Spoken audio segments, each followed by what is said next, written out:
Alright, y'all, you ready? We're gonna do the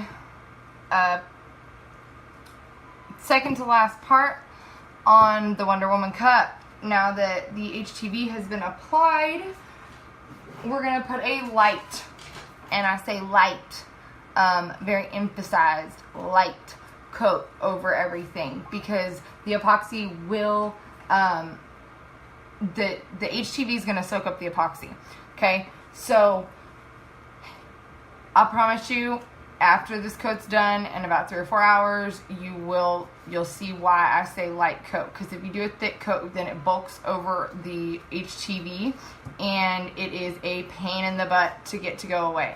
Trust me, I did it, and it sucked. And there was no fixing it necessarily. Like, I was able to sand it down, but it ended up being kind of like off-colored. So, anyways, I've got my epoxy ready, and with a little bit of bling glitter, this time a little bit, not a bunch.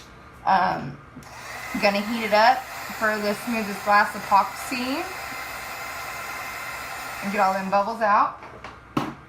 Stir it up a little bit more. Nice, and I don't know if you can see it, but I mean, you really can't see it because it is just so smooth all the way around. Excuse my little munchkin in the background. You can see her. Say hi, Lana. Say hi. Say hi. Okay, so we're gonna just do as all the other ones, and that is just take light coats all the way around it.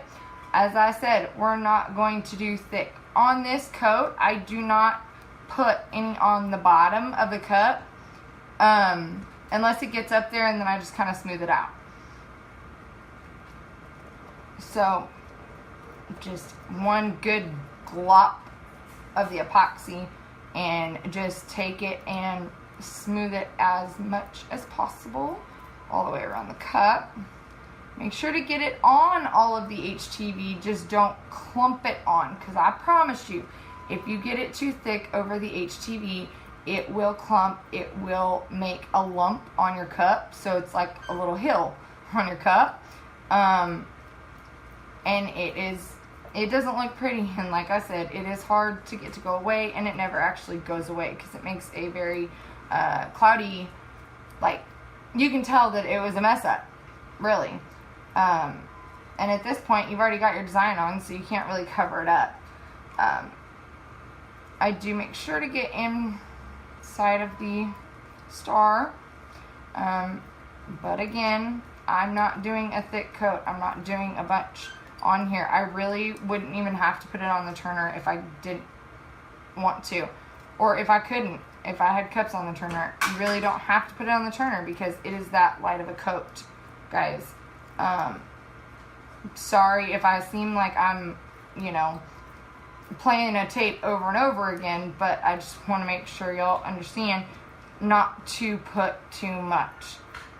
I did mess up a cup that way, and what happened was I put too much on the bottom, and it made like an egg shape, and then it didn't look like a cup anymore, and it looked really funny.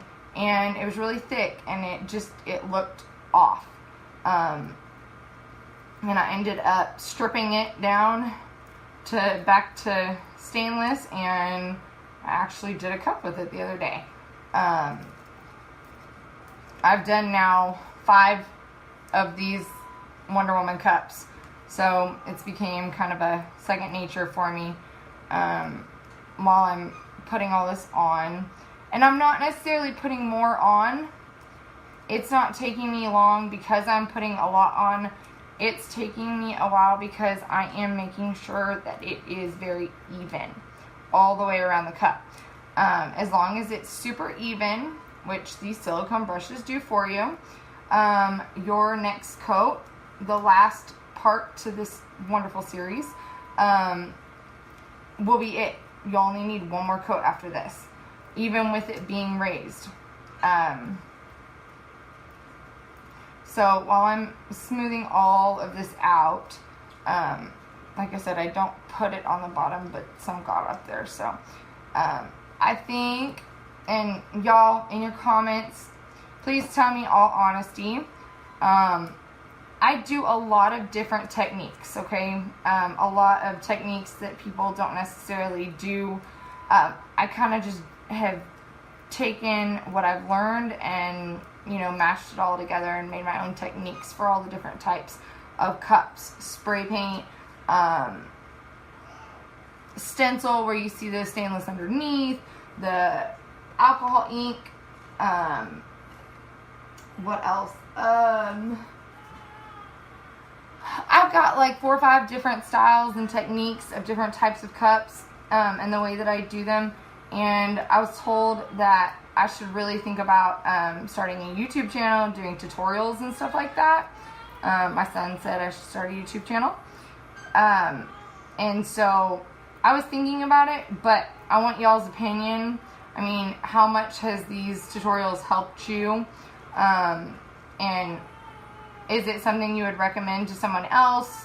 Like, would you watch it on YouTube if I made other tutorials, like, on how to do my version of spray painting, and that kind of thing?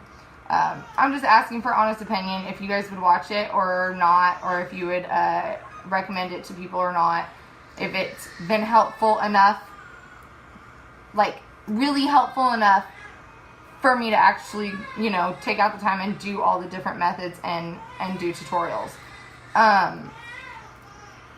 Anyways, so now I have done my light coat all the way around the cup, and it's nice and smooth and beautiful. And I thank you in advance for your comments and your input on whether or not I should do actual tutorials, what I should do differently. Should I slow down? Should I, you know, not talk so much? I don't know. What do you guys think? I have done my light coat. You can probably hear my nephew in the background. He's screaming. I got to get in there and feed him.